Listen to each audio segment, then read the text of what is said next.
Hello dear student. आज हम discuss करने जा रहे हैं कॉन्फ़िगरेशन ऑफ बीजेटी। तो जैसा कि हम जानते हैं कि bipolar junction transistor three terminal device है। दैट मीन्स थ्री टर्मिनल्स,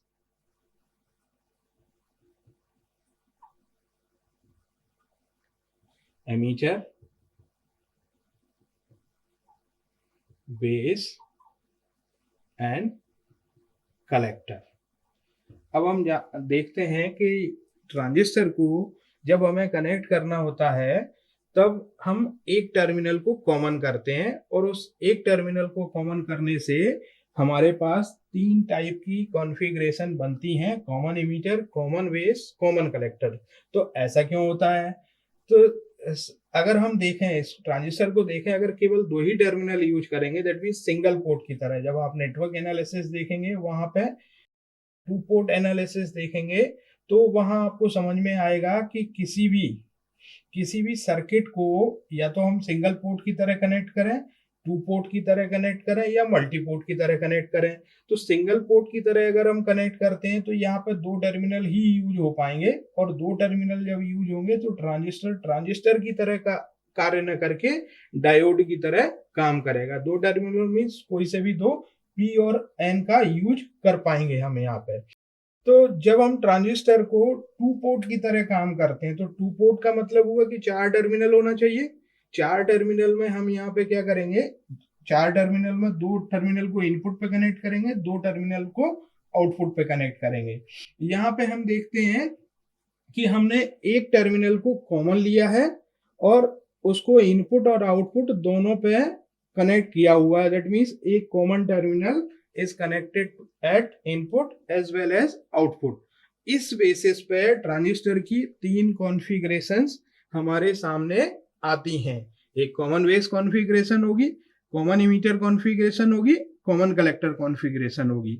मैंने यहाँ पे आपको पीएनपी एनपीएन ट्रांजिस्टर लेके तीनों कॉन्फ़िगरेशन के डायग्राम बनाए हुए हैं। जिस तरह से मैंने एनपीएन ट्रांजिस्टर को लेके बनाया है, आप पीएनपी ट्रांजिस्टर को लेके भी बना सकते हैं, और उसमें बैटरी की पोलैरिटी वैसे ही रखेंगे जैसी मैंने यहाँ पर रखी है, बस इनवर्स हो जाएगी बैटरी की polarity. regardless of the configuration we have to remember that कि ट्रांजिस्टर की जो कॉन्फ़िगरेशन कनेक्ट की है उसको हमने एक्टिव रीजन में कनेक्ट किया हुआ है। एक्टिव रीजन का मतलब होता है कि ट्रांजिस्टर एज एन एम्पलीफायर काम कर रहा है, और एज एन एम्पलीफायर काम करने के लिए हम पहले से ट्रांजिस्टर ऑपरेशन में देख चुके हैं कि ट्रांजिस्टर एज एन एम्पलीफायर काम करता है। तो एमीटर बेस जंक्शन फॉरवर्ड बाइस में होता है and collector base junction reverse bias में काम करता है यहाँ पे। तो अब मैंने ये सिंपल जो बनाया है वो कॉमन बेस कॉन्फ़िगरेशन के लिए बनाया है। तो यहाँ से हम कॉमन बेस कॉन्फ़िगरेशन की एनालिसिस कर लेते हैं कि किस तरह से हमने कॉमन बेस कॉन्फ़िगरेशन में कनेक्ट किया है। तो आप यहाँ से देख सकते हैं कि emitter and base, emitter base terminal is connected to the positive forward wise. That means emitter, n type of emitter is connected to the negative terminal of battery, and p type of p region of base is connected to the positive terminal of the battery. That means emitter base junction is forward wise. Similarly यहां से देख सकते हैं तो collector base junction को reverse wise किया हुआ, N type collector is connected to the positive terminal of battery, and P type base is connected to the negative terminal of the battery. That means base is connected input as well as output. तो ये provide करता है हमें common base configuration.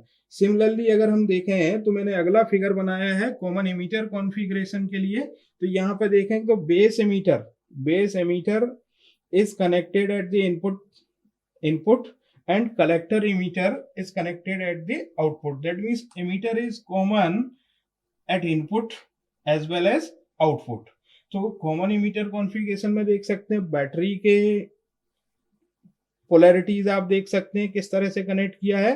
Base emitter junction को forward wise किया है और collector emitter junction को रिवर्स वाइज किया है।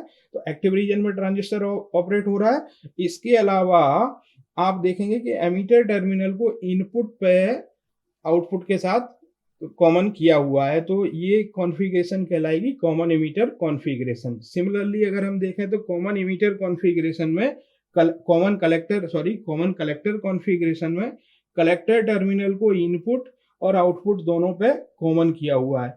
तो हमने इसमें देखा कि हम ट्रांजिस्टर की कॉन्फ़िगरेशंस को किस तरह से समझ सकते हैं। Common base configuration, common emitter configuration और कॉमन कलेक्टर कॉन्फ़िगरेशन। जब हम ट्रांजिस्टर की कॉन्फ़िगरेशंस को कनेक्ट करते हैं तब उस समय आपको ध्यान रखना है कि कनेक्ट करते समय ट्रांजिस्टर को एक्टिव रीजन में ऑपरेट कराना है, और एक्टिव रीजन में ऑपरेट कराने के लिए एमीटर बेस जंक्शन को forward wise, collector base junction को रिवर्स वाइज रखना है। जब ये सारी कॉन्फ़िगरेशंस को हम एनालिसिस करेंगे on the basis of input and output characteristics, तब ये पाएंगे आप कि इनकी कैरेक्टरिस्टिक्स थोड़ी थोड़ी सी डिफरेंट वे में काम करती हैं, और वो जो डिफरेंट वे होगा वही इन्हें क्लासीफाई करता है, वही इनकी कैरेक्टरिस्टिक्स को वैल्यूज प्रोवाइड करता है। तो उस बेस पे हम common collector, common base, common emitter configurations को देखेंगे। इस बेसिस पे इनकी एप्लीकेशंस को देखेंगे। आज की इस वीडियो में हमने इतनी बात की, ये आप इसको अच्छे से याद रख सकते हैं। Thank you.